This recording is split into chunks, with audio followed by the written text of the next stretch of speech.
Hi guys, I'm over in Seville, as I've mentioned in a couple of my other videos, and I've been getting some strange looks when I've been in the buffet hall and they see me eating nothing but meat and fat and cheese and eggs and things like that, and just bottles of water.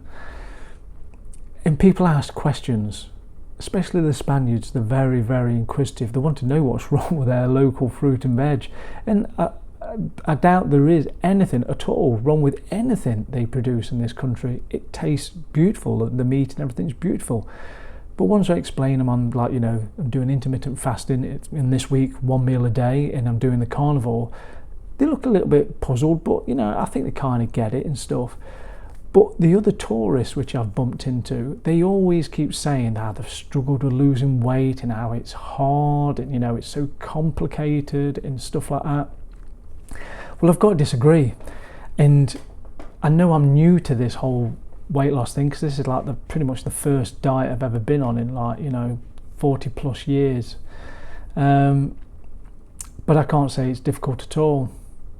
It really ain't. It's not rocket science either, because when you think about it, the only thing you've got to do to burn fat is to stop eating. There ain't no to it, really. I've been working with the intermittent fasting and then refeeding with carnivore. This week, when I've been doing the 1 meal a day, I've got even better results, and I pretty much guarantee if I was to fast with just water for 3 days and then have a day or two refeeding just carnivore, with really nutrient dense foods, and then go back onto another 2-3 day long fast, I guarantee I'd lose even more fat. It ain't rocket science. It's easy. And once you're in ketosis and eating nutrient dense foods which are easily assimilated and digested by the human body, it's easy to skip meals. It's easy to think, I don't feel hungry, I'll just eat when I'm hungry, and then eat your fill. Don't need to calorie count. You don't need to stress yourself out. I've eaten too much of that. I've not eaten enough of that. Just eat your fill. As long as it's animal products, it's nutrient dense, you'll be fine.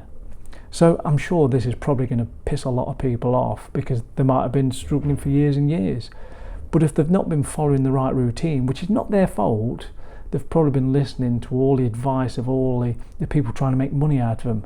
Because look at all the different diets which are out there. It's a multi-billion-dollar industry, and they want to sell you something.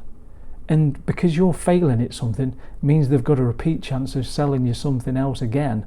Because initially when you cut calories, you will lose weight. So you get a positive kind of memory engraved in your brain. You think, last time I was on such and such a diet, I lost weight. But then I did something wrong. It's my fault.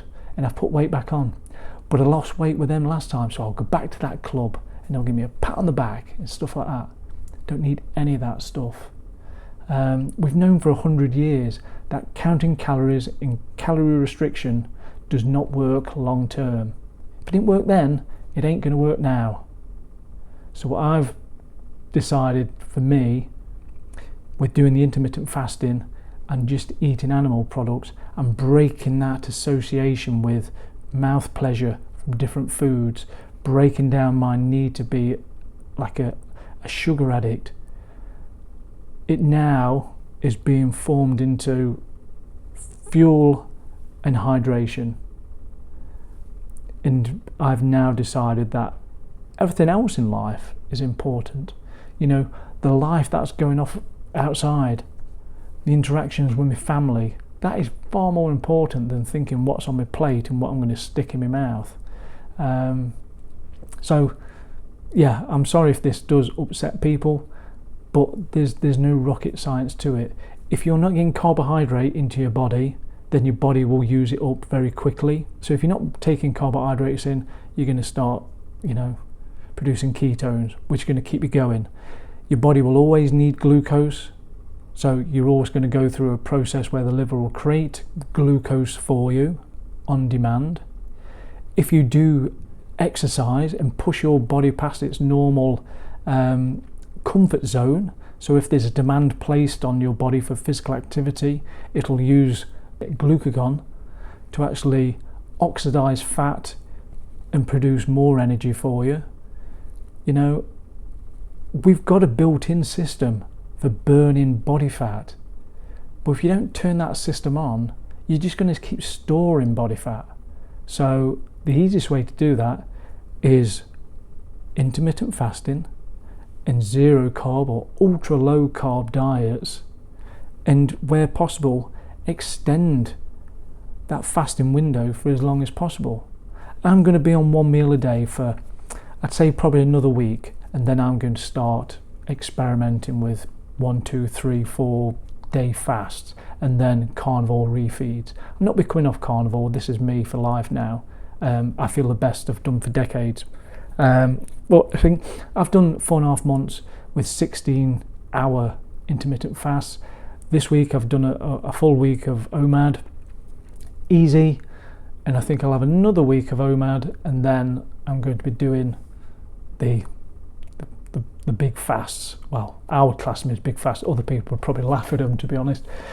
And just see how it goes, you know. So yeah, it ain't rocket science. If you stop eating, you burn fat. Anyway, thank you very much for hanging around.